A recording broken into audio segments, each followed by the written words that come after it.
This program is designed to provide general information with regards to the subject matters covered. This information is given with the understanding that neither the hosts, guests, sponsors, or station are engaged in rendering any specific and personal, medical, financial, legal, counseling, professional service, or any advice. You should seek the services of competent professionals before applying or trying any suggested ideas.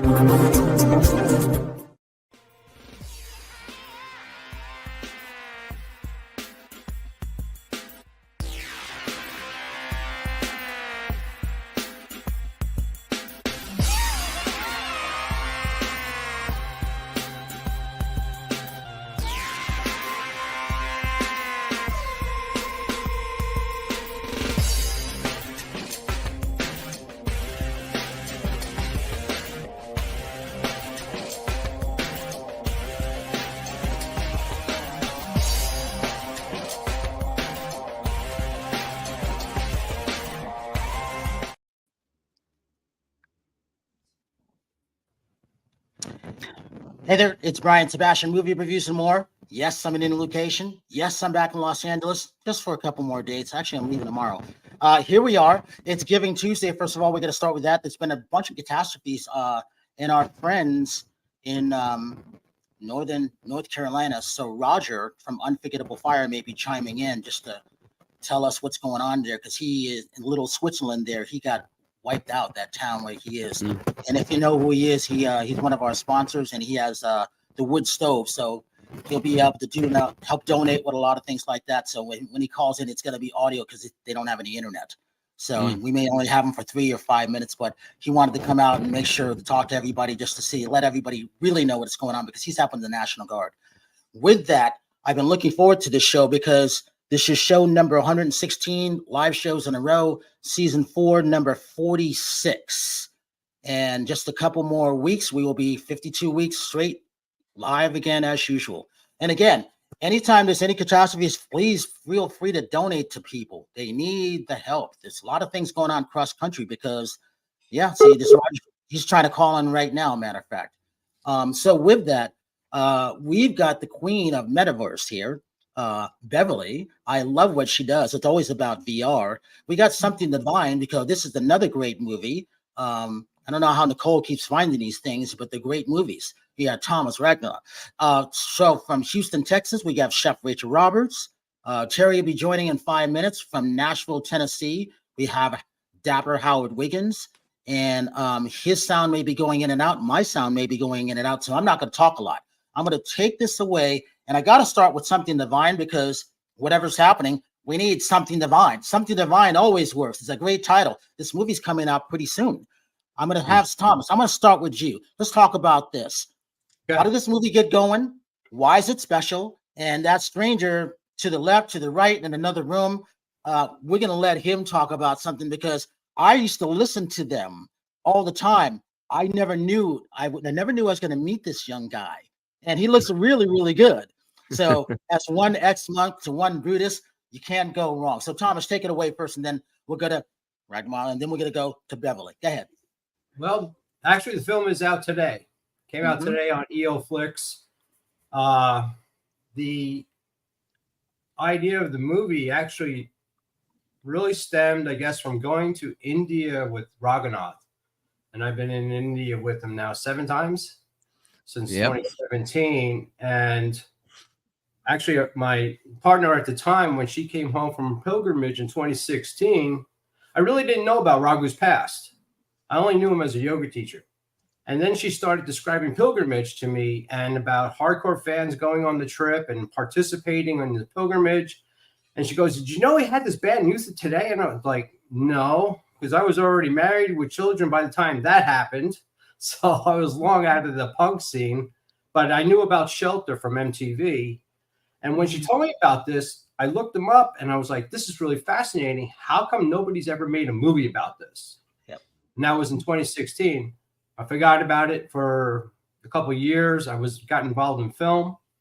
And in 2018, while I was on set, I was watching a movie, a film being made that I was involved with. And I went, oh, I have the guys who will do this and go to India and film Raghunath, and I approached Raghunath, and here we are today. See, and that's a great thing. Hey, Ray, aka Raghunath, talk about this. Going to India. I haven't been to India yet, but it's fascinating to me because a lot of my friends are from there. I love monks. I love Buddhists, Buddhism, and it's one of those things where it is about finding inner peace. It is about meditating. It is calming oneself down, which I have to do twice a day. Talk about what it was like when you first went there, because a lot of people, if you've never been to India, you don't know. It could be a culture shock.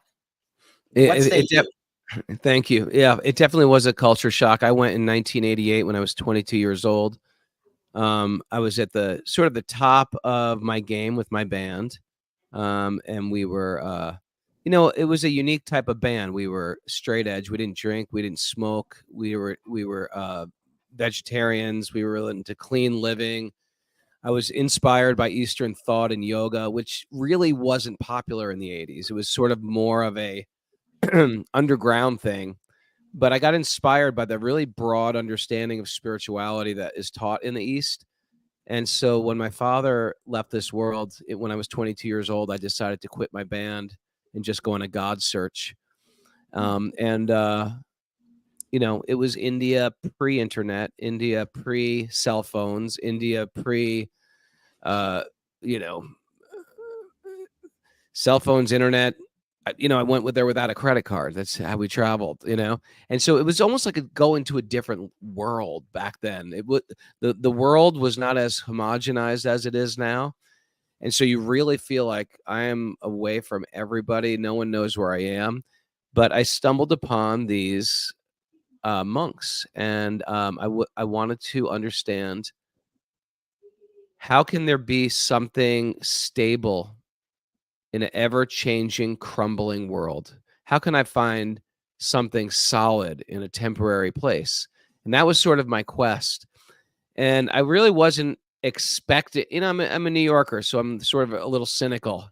And so, I didn't trust anyone, and I didn't trust gurus or religions or things of that nature. I always felt like, these people are just going to try to rip me off, because that's in New York. You just prepare yourself to everybody trying to rip you off. So New Yorkers don't talk to people on the street. They just walk by. They're obtuse, and they've got blinders on. But I found something with the way the monks lived. What they found, a type of happiness with nothing, a happiness with no money, with no, without the things that we search for happiness, where we find it on Amazon, we find it through drinking or partying or shopping or sex, and they had nothing. And what to speak of then? It was like there was no central heat, there was no hot water. You're sleeping on the floor, you're waking up super early, going to bed super early. It's cold when you wake up. You're walking barefoot on marble floors. And to me, I thought, why are these people so happy? And I thought, how can I be happy with nothing? What a magic trick that would be. If I could figure out how to be happy with absolutely nothing, what a win that would be. What a home run that would be. And so it inspired me, like, I'm from a culture that's trying to consume and accumulate to find their joy, and they're still unhappy. So why are these guys so blissful? It wasn't anything they said. It wasn't getting preached to.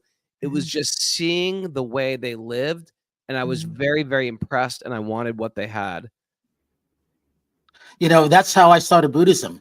I saw these women, they were so happy. I'm like, why are these women so happy? What are they doing? And then my friend of mine, who I was with last Friday, Mike Nixon, took me to a meeting. Stan Davis, who's on Abbott Elementary now, he plays the janitor, who's hot. He's the hot guy now. He goes, Brian, I'm gonna take you to this meeting.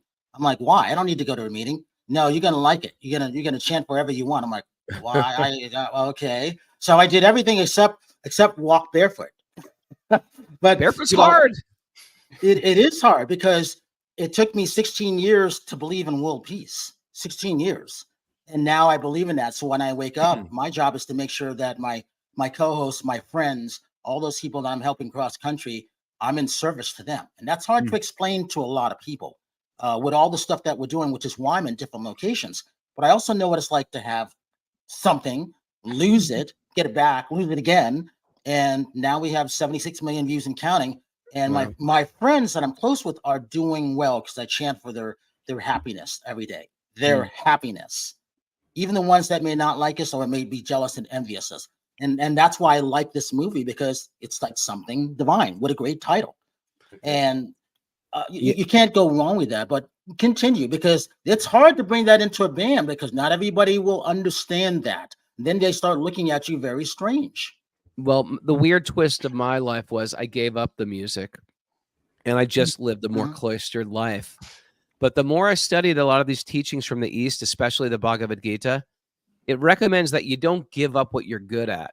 Yep. Because I think it's safe to say sometimes in the workplace, when you become successful in the workplace, the very thing you loved and were passionate about, it can start to eat away at you.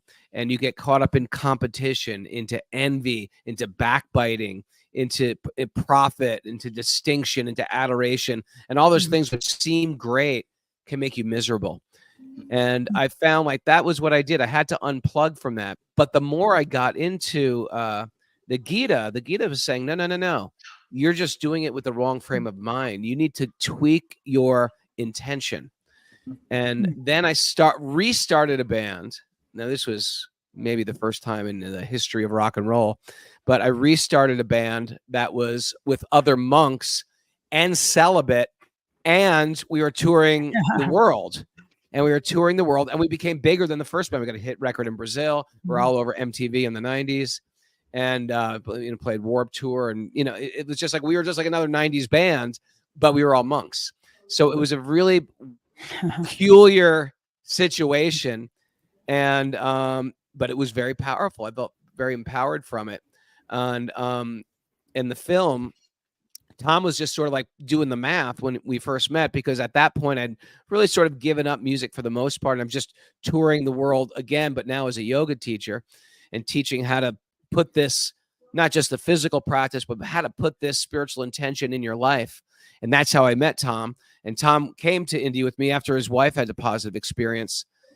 And the thing is, it really goes to this point where, like, what do you do when your world starts to fall apart? What are you going to lean into? Are you going to lean into drugs? That's what people do. They lean into sex. They lean into alcohol. They lean into spending. They learn into just frivolous activities. But those activities make you more sad often. They don't actually give you relief. So the film was great because I think Tom started off like, hey, Ray's got a good story. I'm going to make this story about Ray. But in fact, so many people were on that pilgrimage, including his ex-partner, who was going through a struggle with cancer. And she did everything right. She ate well. She did yoga. She was a good person. She had a positive attitude. Bam, she got hit by cancer. And then she's off on this journey to India to try to find something solid through the subtle, where we try to find something solid through the material world, and the material world is not solid. The material world crumbles.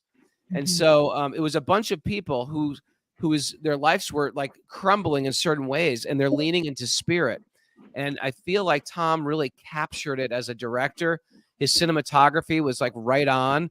Then he said, hey, are you guys going to do some more shows? Maybe you should do some shows. So my band they're always up for doing shows. So they dragged me to the shows, and we did some shows, and he captured it all. And it's such a, what you really did, Tom, which I really like, is you really caught the vulnerability of these people on the journey as well. So the film became less about me and my journey and about everybody else's journey. And so you, Brian, and Howard and Rachel couldn't see your own journey through all these other people. And I think that was the magic of the film. And I'm a big fan of the film myself. And I'm a very harsh critic if I'm in anything. And when Tom says, yeah, we're doing a film, I was like, oh, it better be good, man. I'm going to kill you if this sucks. And with that, I'm going to bring in Beverly in a minute, but I did what you said, Ray. I stopped listening to music for 4 years because Chicago house music was coming in. I was working at Power 106 in Los Angeles and the Wave, easy listening. And at the same time, which is what I wasn't supposed to do, but I don't do what everybody else does anyhow in the world. And I got tired of music. So for 4 years, I didn't listen to music, and I went into watching movies. Wow. That's when it started for me, 1991. And and the sex part and all that, I didn't have any of that for 4 years. It was by choice, because I was changing, if that makes sense. I was changing it, and I knew what I was going to do at that point. So Beverly, I want to bring you in because this is interesting, because you have a bunch of changes. It's also about VR. A lot of people are still figuring out AI, but you figured out VR. Talk about who you are, where you're coming from, and what new news you have. And then we're going to come back to Rachel and Howard right after that. Go ahead, Ben. Okay. Well, thank you. Gosh, I love listening to you guys. This movie sounds great. I definitely want to watch it. I am an advocate of Buddhism myself. I've been doing a lot of spiritual things all my life, and which has been a long time. And just getting into that world and the holistic avenue and all of it, and totally raw food, vegan, pretty much, So, but again, that meditation and that impact. And 6 years ago, I got introduced into the virtual reality space, and I was there. It was like, boom, I'm ready. Let's go.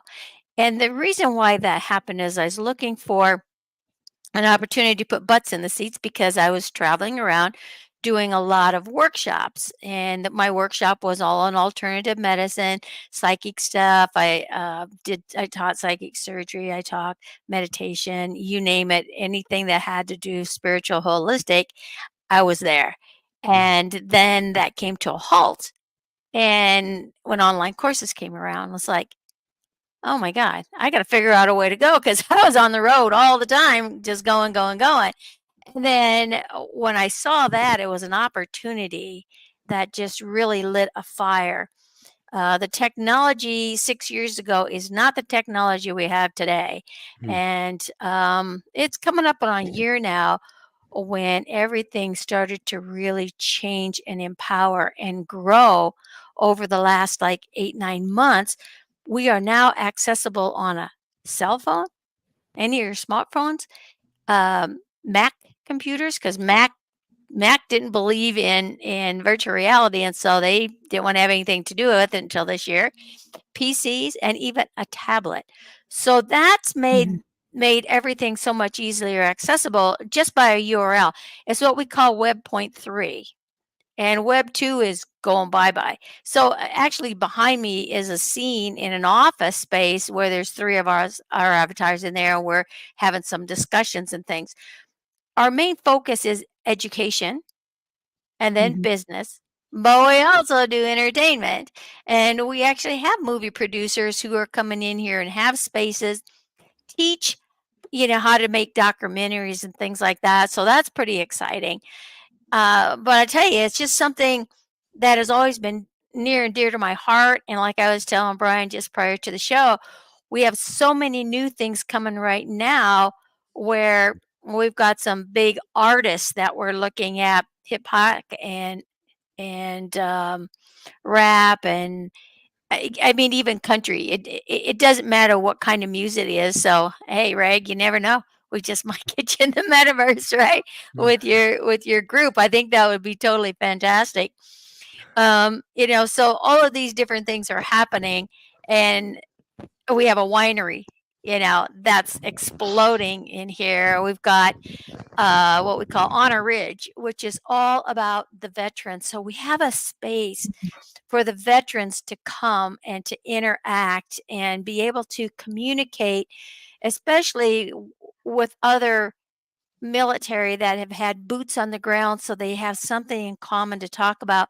It's going to help their PTSD and even depressions and stuff like that, and and seniors, as well. So when we look at what happened, during the COVID era, when everybody was in lockdown, and look what it did to our seniors, that were in these nursing homes and, assisted living and things. I mean, it was sad. I mean, even just regular people with the suicide rates and everything. So we're making a preparation so that doesn't have to happen again. because you can come into these spaces. Seniors are loving this because now they're being able to communicate, on long distance with their grandchildren, with great grandchildren. And if you're incapacitated, guess what? In virtual reality, all your limbs work. You're like 20 years younger. You don't have to worry about your hair, your clothes, your makeup, nothing. I mean, it's great. And it's open 24/7. It's not just open like what Brian did here and Rachel to get us in here, right? And when they say good night, click, we're gone. Well, the virtual reality space is open 24/7 so people can interact at all times. So to be able to have someone, in that position, be able to be mobile inside the space and adventure off into anything. You can go skydiving. You can fly around in your own airplane. You can drive a go-kart. You can play basketball. You can do, all of these fun things. You can even dive down in the coral reef. You can go over to India virtually. pyramids. Yeah. Yeah, you can go over there too. So you can go anywhere you want. And the nice thing about it is it's all a learning experience.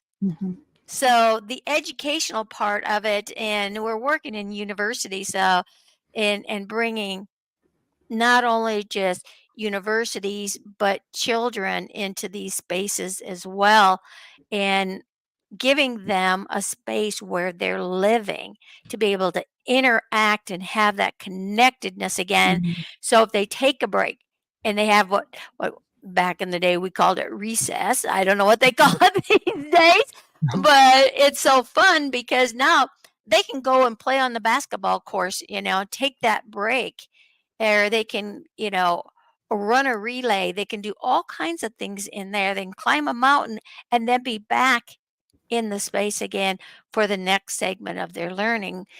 So when we look at all of these things that are possible and the connectedness and the communities.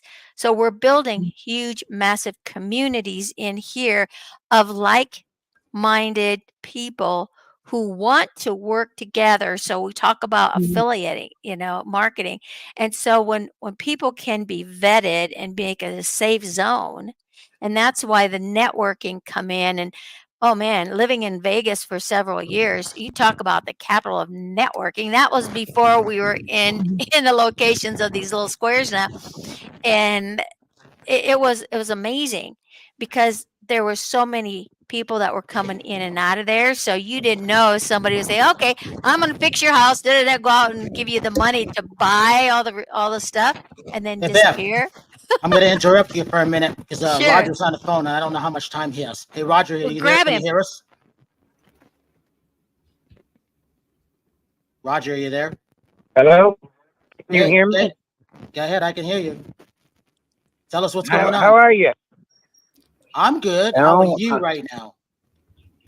Actually, we're better than most of our neighbors because we had some things set aside for something like this, so we're not too bad. But there's people up here that know insulin, oxygen, electricity, water. It's a god awful mess. Interstate 40 dropped out of a cliff. We had a local hotel drop off the side of a cliff, and it damaged the water system at the same time. So no water for any of us except what we can get out of the waterfall. Apparently, and Roger, tell everybody where you are, because I think you're one of the few that can get to an area to get on a phone. Correct. I'm in the village of Little Switzerland right now, which is about 6 miles from anything you might call Dayton. Spruce Pine would be the closest town, and the river came up 30, 35 feet, something like that. Took out, the power infrastructure is just devastated because thousands of trees came down. A lot of houses got hit. A lot of cars got hit. People are starting to dig in now and find the fatalities.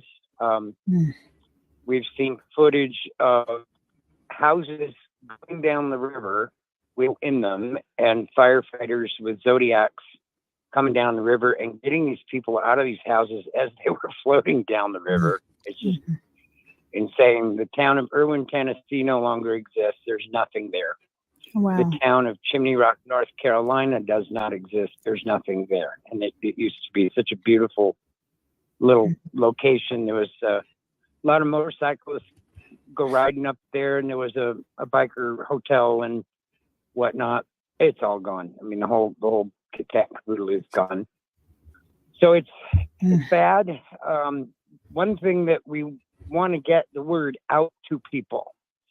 It's wonderful that folks want to help, but don't come here. It's like a 4-hour trip to get. A friend of ours came in Morganton. I want to say that's about a 60-mile drive, and it took like 4 hours to get in. He lives here, so the folks let him in. But if people want to donate anything to the cause, get it to local or state authorities who already have, they've got a system going to get in here. We saw, I don't know how many helicopters today. I have no clue. It was just a steady stream of helicopters bringing in everything to bring the electrical back up, food, medicines, things like that. So help is coming, but I'll tell you, the first 3 days, we were like, end of the world. Oh my God, yeah. We ran around with chainsaws, hundreds and hundreds of trees, and loaders came in and just piled them up on the side. So when you drive around here, a lot of the areas, there's only about a 10-foot wide passage between where the trees have been cut and pushed to the side. I worked with National Guard yesterday. Yeah, yesterday. They showed up midnight the night before, and me and Sawyer walked 3.5 miles to open the Blue Ridge Parkway while the guard pushed all the debris off to the sides. They didn't have a bloody gas can or a chainsaw with them. I couldn't believe it. What are you doing here? Really, and help move all that stuff out of the way. And neighbors are helping neighbors. It's a really good scene as far as that's concerned. But again, we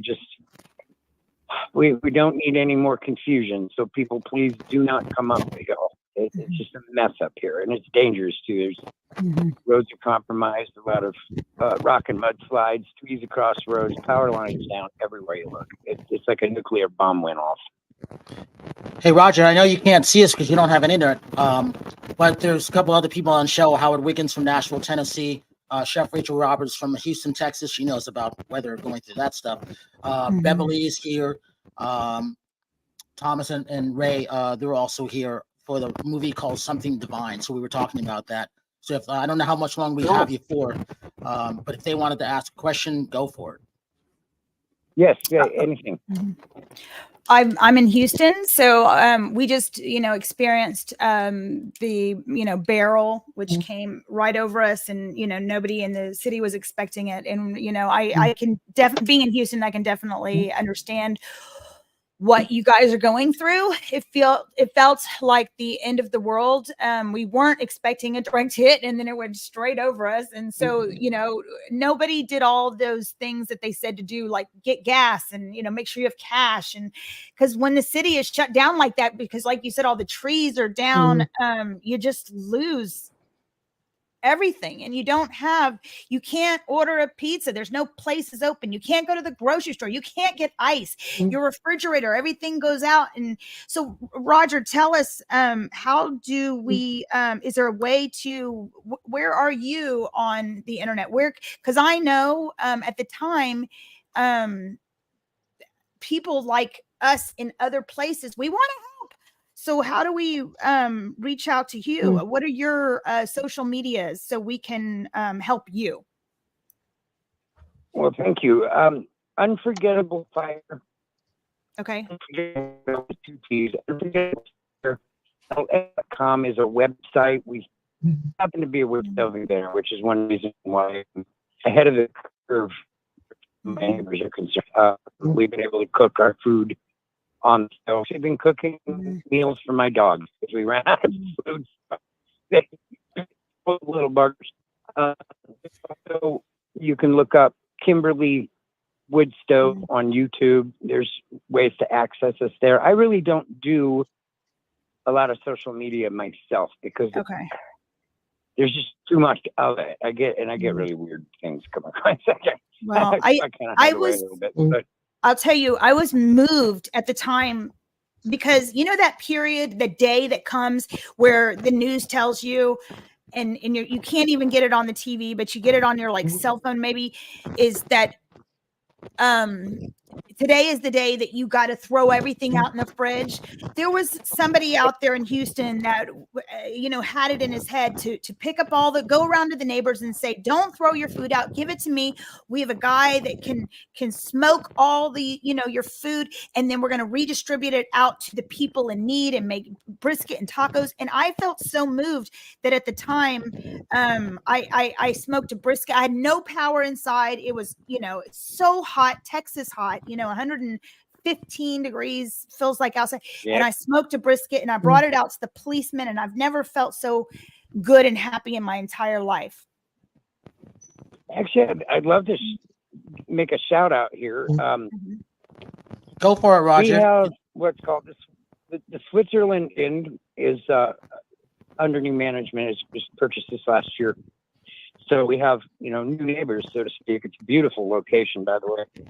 And they knew their propane was going to run out, which meant freezers were going to thaw and all that stuff. And so the moment all this hit, they opened the doors to the community here and said, if you're hungry, we will feed you. If you want a cocktail, we'll give it to you.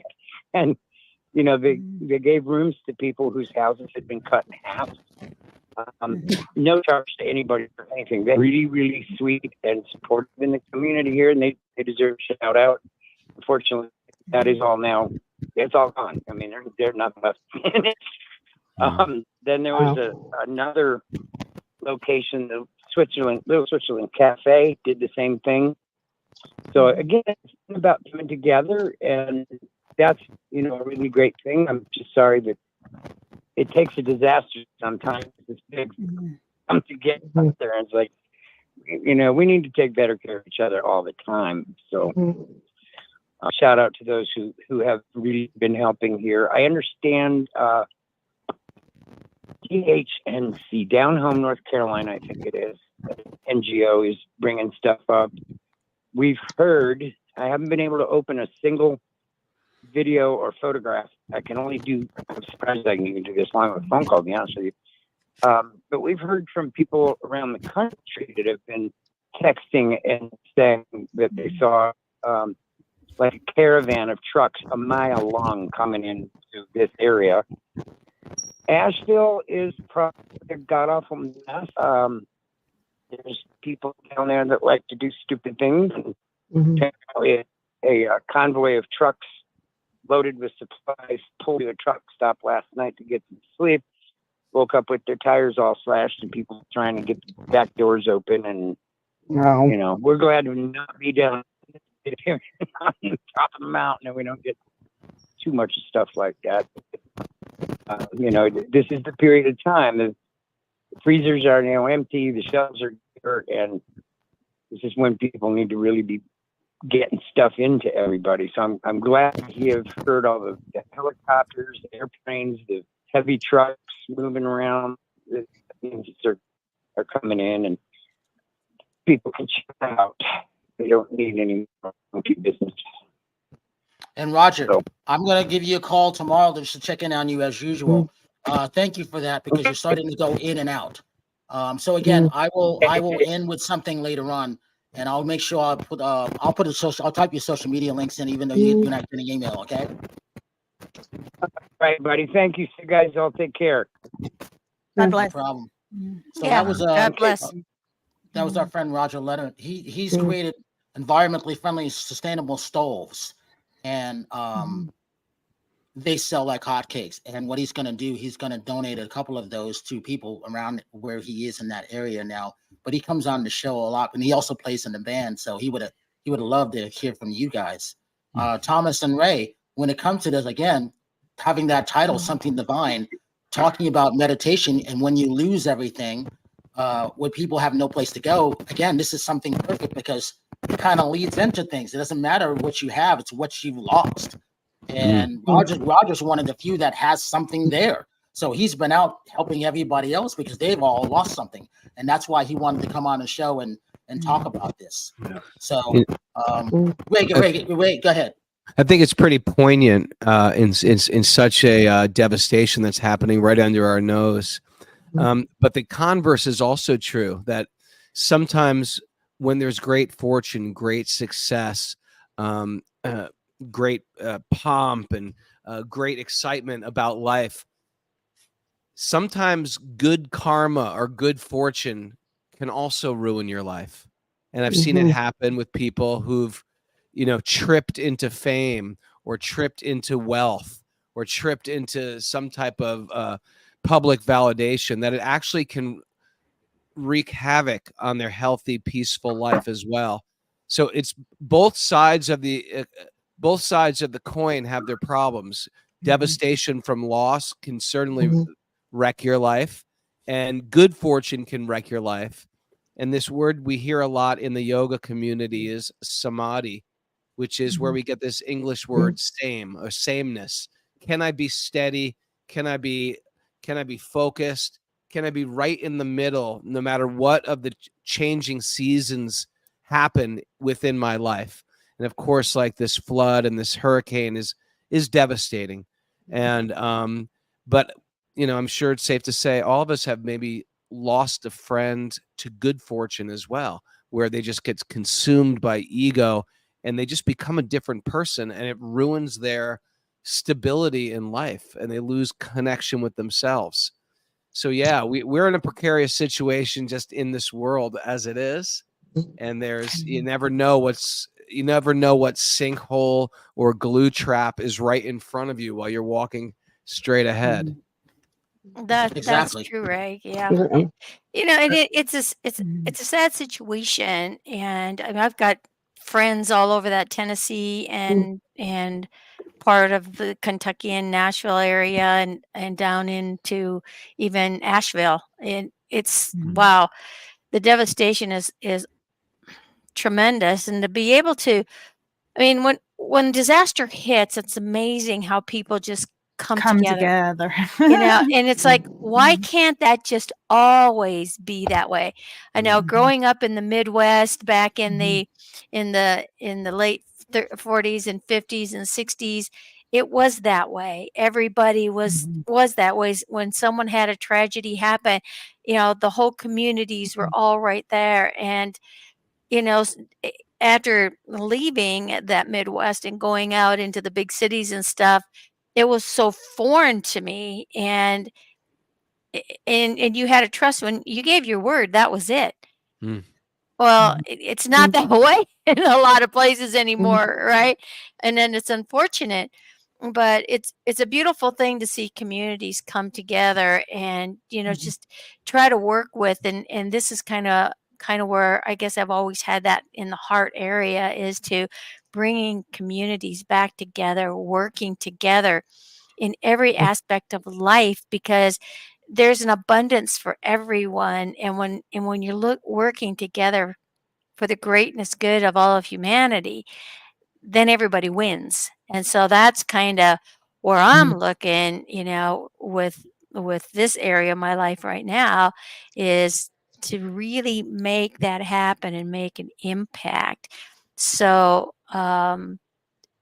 it's kudos off to, like Roger doing what he's doing, and other people that are out there bringing supplies and stuff, because it is a devastation and a place to need. And so we live in this duality world, so we got both sides of the coin. Let's take a look at this trailer, Something Divine, and then after that we're gonna go to Howard real quick, and then Terry.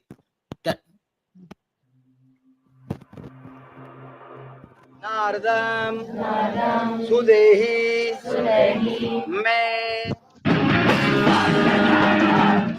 Spiritual life and hardcore are like these twin things, which is like, I don't buy the lie of the material world that it's going to be a place that satisfies me. The material energy is a place for disconnected beings. Everything that we embrace will get pulled out of our hands. We are in a dream. Something happens boom, you react and you're angry and, you know, like you're aggressive about it and you're, you know. The universe said, okay, all your life you've wanted to be a successful musician. We're going to give you everything and it's going to destroy you. The band is huge and we're just getting bigger. Why is it going to India? What happens in India is you get boiled down to your genuine self. It's all about transformation.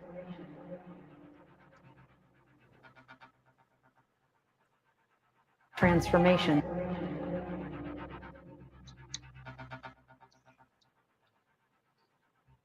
Oh. So where can we go to watch this movie? Mm-hmm. The film came out today on EO Flix, or on your computer, just go to Entertainment Oxygen. And when you sign up, I found out today that your first month is free, so you can actually go watch this movie for free. What? After that, it's only $3. They built a great platform for independent filmmakers to put their work up on it. And there was one thing I wanted to add about this whole tragedy and what happens with all these natural disasters and unnatural disasters is there's the part of the driving force of the film is that knowing where I grew up and how I grew up in a very difficult situation. I had a criminal father, a murderer. I had, you know, an abusive growing up. So there's personal tragedy in so many homes every day. So how come we can't pull together just on the word tragedy or have this understanding that we are all in this together? We all hurt. We all are in our homes behind our locked doors, but we come out raging at other people when they have the same things going on in their life. And that's why the movie is how it is. These stories, to know that we're all God's children, if you want to say that. The movie doesn't preach to you. It just gives you information because that makes it relatable. It doesn't tell you Jesus, Krishna, Allah, Jehovah. It doesn't say that. It's actually anti that. It's anti-name. And it's for you to understand that we are all one. And that's what's really important about, you know, where the film developed into. And listening to people talk and telling me their stories. That's the big thing about the film. It's not whether I'm making, you know, another film or $3 million. This is what's happening in the moment. You know, Raghunath, I will tell you this, and some of the essence of the movie carries what Raghunath does. You can choose to go to India with him. And you can choose to go bathe in the Ganges, Ma Ganga. But Raghunath's not telling you to do this. He's leaving that choice up to you. It's your path. He's not the path. It's your path.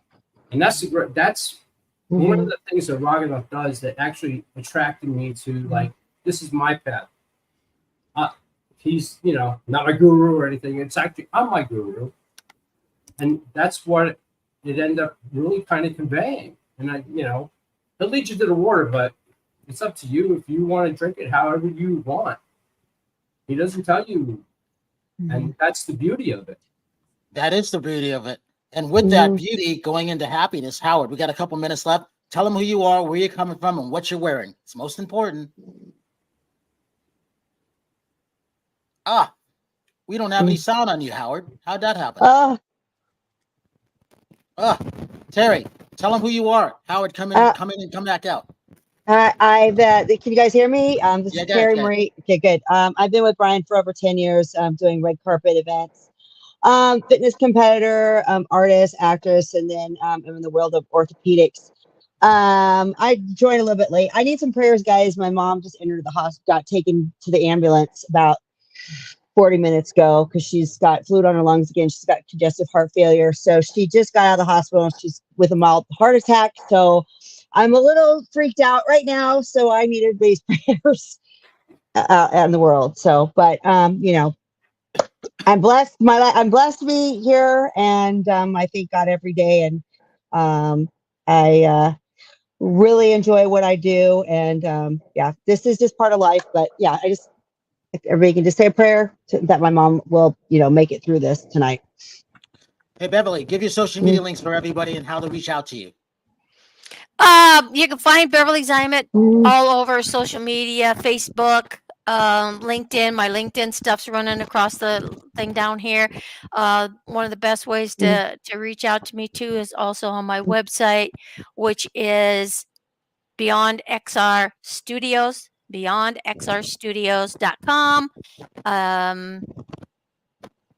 We'll be in the virtual reality space all over the place, but if you just, Google my name, you'll see me all over. And legacyisland22@gmail.com. legacyisland22@gmail.com also gets you in touch with me, and let's get you on a podcast. Let's get you in the virtual reality space. Let's just go out and change the world and find out how we can collaborate and bring peace and harmony to humanity. Howard, do we have you? Can you hear me now? Yeah, go for it. Oh, well, I just wanted to say on this natural disaster, it's the beginning of it. And I think if people get to a point where they have to survive, they'll get mean. Because if it means I eat and I live, or you don't eat and I think they'll start stealing and robbing, and your survival will kick in, and it'd just be even a whole lot worse than it is.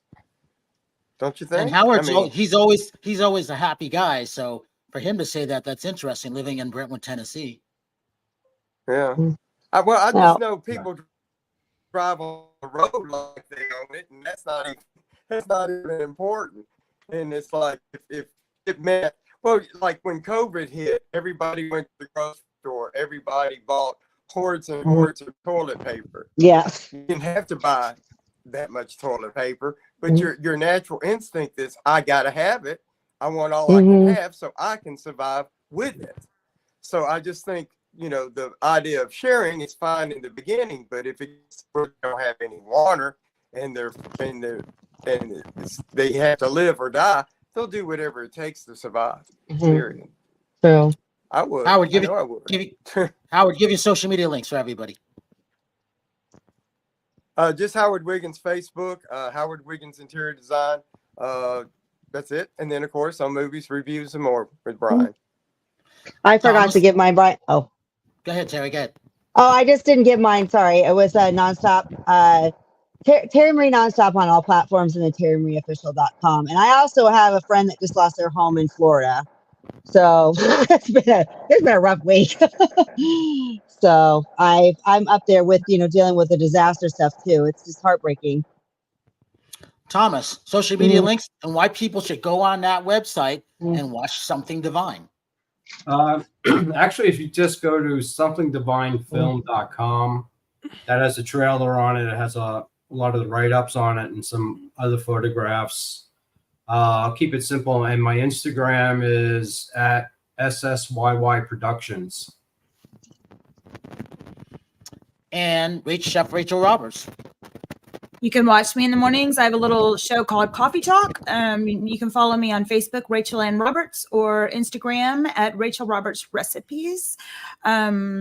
Thank you, everybody, for being on tonight. It was a pleasure meeting you all. And Brian, who I've been working with for years on movie reviews and more, thank you for this continuing opportunity to work with you, and from hearing from you every day, because Brian, he does call Terry, and Brian, I'm sure Howard, you too, as co-host. I can expect every day to hear from Brian, and he's always checking. So I love you, Brian. I love him too. Plus, he had a birthday last month. Yeah, in January I'll be fully retired at that point.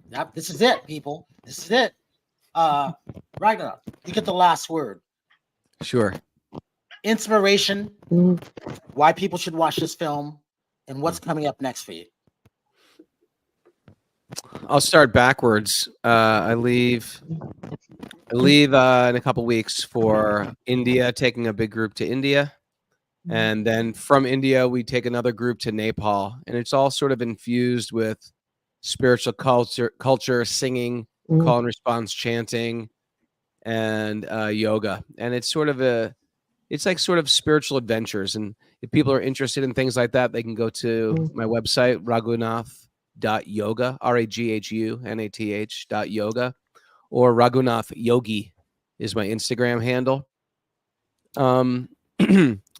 Yeah, I just had released a book. It's my memoir, my life, called From Punk to Monk. It's out now, and I've done a lot of book stuff for it. I was just on the Rich Roll podcast, and we also have a daily podcast on yoga philosophy we do every day. That's called Wisdom of the Sages, and it's got a very big community that listens to it, and it's like a sort of like a real cool community. It's like people listen every day, and we do retreats to Italy, we do retreats to India, we do trainings in India, and this stuff keeps me busy all year long.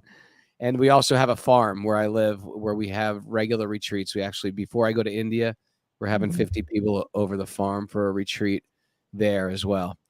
So yeah, that's just what I do, and I was honored to be part of Tom's vision, and honored to be part of this and what you guys are doing. And I appreciate you guys so much. Thank you.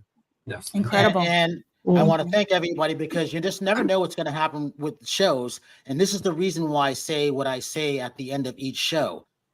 Have a good night tonight. Have a better day tomorrow. You see someone without a smile, please give them one of yours, because the world needs it. I am Brian Sebastian. This is Movie Reviews and More, and we will see you next week. Bye.